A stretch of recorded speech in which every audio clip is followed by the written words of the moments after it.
Chico Xavier, mais pra frente, vocês já leram uma psicografia do Chico Xavier que chama 2000 anos? Sim. Ele conta a história de Públus Lentulus. Essa carta foi escrita por Públus Lentulus para um imperador de Roma perguntando sobre Jesus. E eu queria que vocês prestassem atenção. Depois, nessa psicografia, o Chico Xavier conta que o Públus teve a filha ou a esposa, foi a filha curada por Jesus. Então, nós estamos falando de uma carta escrita por alguém que esteve próximo e que viveu esse amor. Então, essa carta ela informa mais do que Jesus fisicamente. E quando ele começa na palestra do Pearson falando dessa luz, essa carta confirma isso. Pode começar. Eu acho que esse vídeo tem uma música de fundo também, se você quiser colocar. Eu estou na frente de vocês, né? Deixa eu achar um lugar para ver. Eu vou ler em voz alta para a gente acompanhar, através de uma carta encontrada nos arquivos do Duque Cesare de Roma, documento que faz parte da Biblioteca da Ordem dos Lazaristas de Roma. Trata-se de uma inscrição feita em folha de cobre, encontrada no interior de um vaso de mármore. Agora não tem como passar. Tem que esperar o ritmo.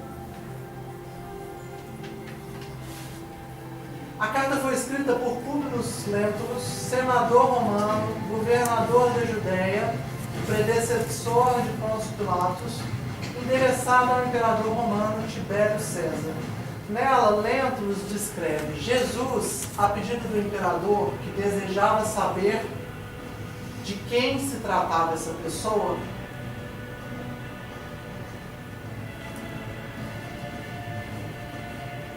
Então ele descreve Jesus a pedido do imperador, que desejava saber quem era Jesus.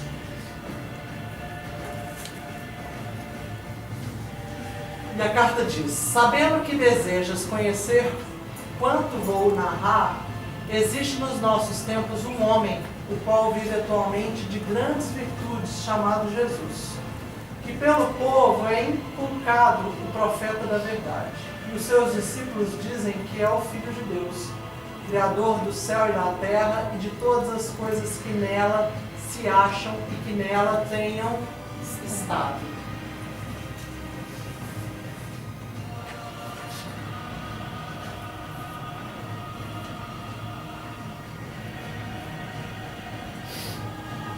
Em verdade, ó César, cada dia se ouvem coisas maravilhosas desse Jesus. Ressuscita os mortos, cura os enfermos. Você volta só um pouquinho? É na linha, aí. Isso, só isso. Isso. Não, mais um pouco. Aí. Jesus ressuscita os mortos, cura os enfermos em uma só palavra. Isso pode deixar. É um homem de justa estatura e é muito belo no aspecto. Há tanta majestade em seu rosto que aqueles que o veem são forçados a amá-lo ou temê-lo.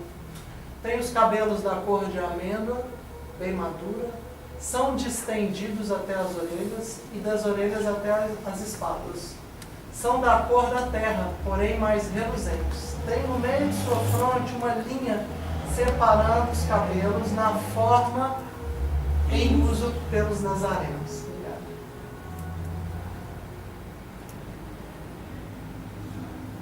O seu rosto é cheio, o aspecto é muito sereno, nenhuma ruga ou mancha se vê em sua face, de uma cor moderada.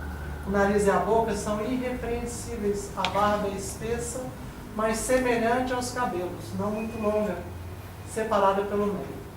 Seu olhar é muito afetuoso e grave. Tem os olhos expressivos e claros. O que surpreende é que os olhos resplandecem no seu rosto como os raios do sol. Porém, ninguém pode olhar fixo o seu semblante, porque quando resplende, apavora, e quando ameniza, faz chorar. Faz-se amar É alegre com gravidade. e é alegre com gravidade.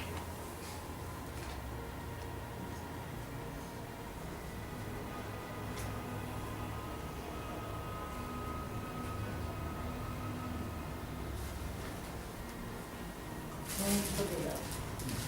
Grandíssimo.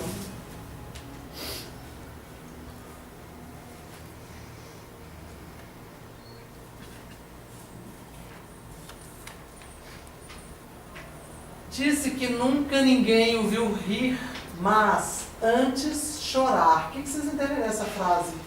Dá uma pausa nela. Disse que nunca ninguém o viu rir, mas antes chorar. O que vocês entendem? Que? Ninguém viu rir, nem chorar? Não. Não. Disse que nunca ninguém o viu rir, mas antes chorar. Chorou. Viu chorando. Ele ria, mas ele mais chorava junto com as pessoas. Tem os braços e as mãos muito belos. Na palestra, isso é quando ele palestrava para as pessoas, na palestra contenta muito, mas o faz raramente. E quando dele se aproxima, verifica-se que é muito modesto na presença da pessoa. É o mais belo homem que se possa imaginar. Muito semelhante à sua mãe, a qual é de uma rara beleza, não se tendo jamais visto por essas partes uma mulher tão bela.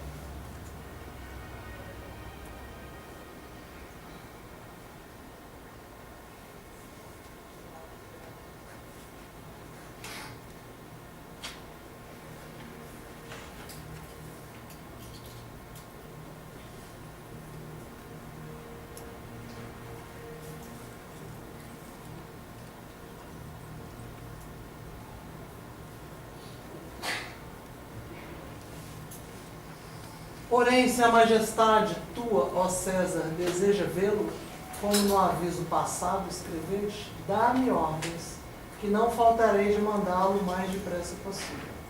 De letras, faz-se admirar de toda a cidade de Jerusalém.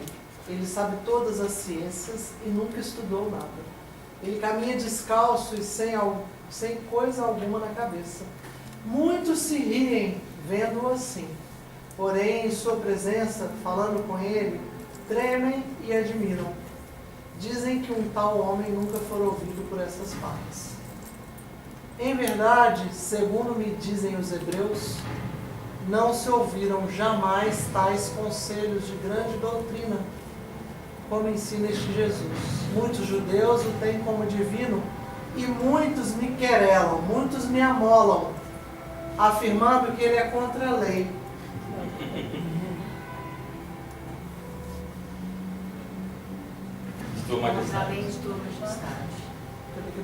Muitos me querelam, afirmando que é contra a lei de tua majestade.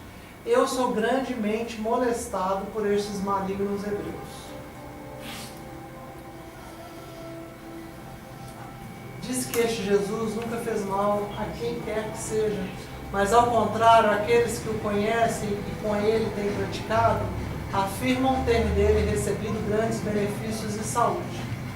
Porém, a tua obediência estou prontíssimo. Aquilo que tua majestade ordenar será cumprido. Vale da majestade tua, fidelíssimo e operadíssimo. Publius Clerus, presidente da Judéia. Pode tirar?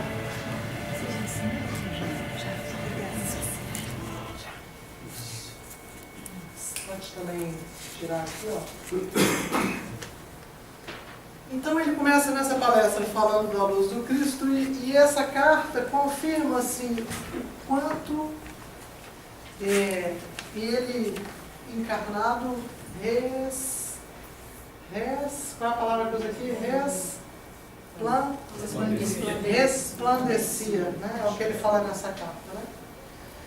Tá. E tem uma outra palestra do Pessoa que ele fala do mundo dos espíritos, ele fala de esferas superiores, e essas esferas superiores, elas emitem raios de luz o tempo todo, e que ele fala das esferas mais baixas, mais densas, né? E aí ele fala que a Terra é uma esfera de purificação, né? O nosso trabalho na Terra é aprender a viver de acordo com as leis espirituais e universais, né? Quando ele fala de purificação, ele fala de uma evolução, né? Bom, voltando para a palestra 19, então ele fala um pouquinho de quem é Jesus, então. Quem foi esse homem? Né?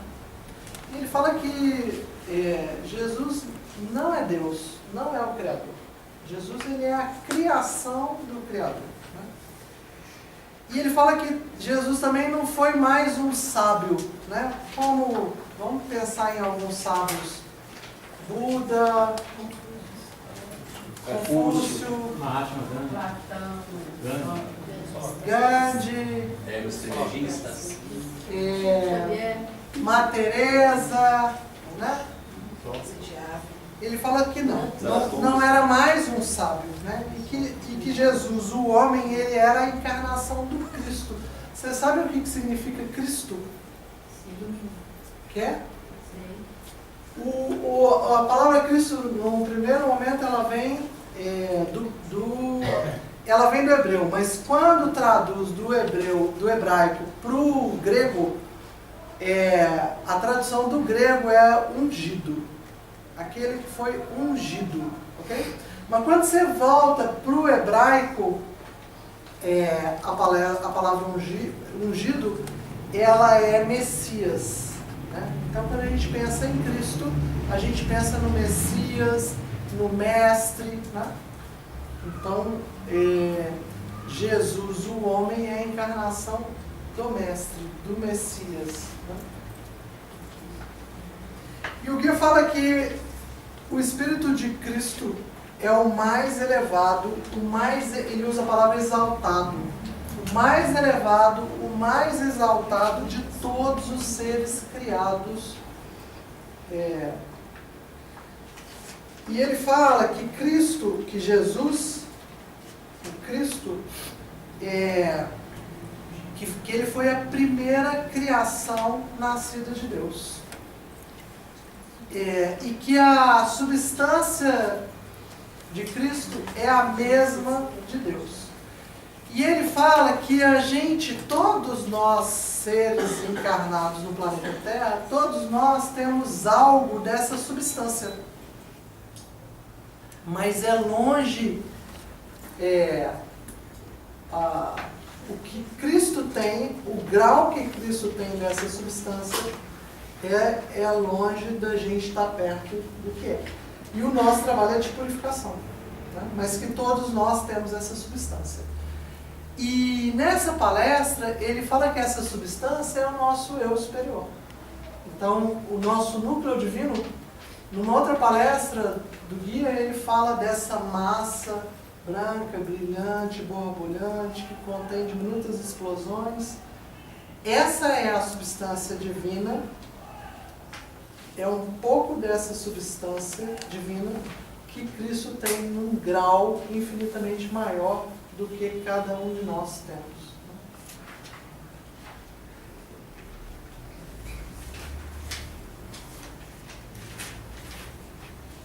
Ele fala assim, mas nenhuma outra criatura tem essa substância no mesmo grau que Cristo, e essa é a diferença.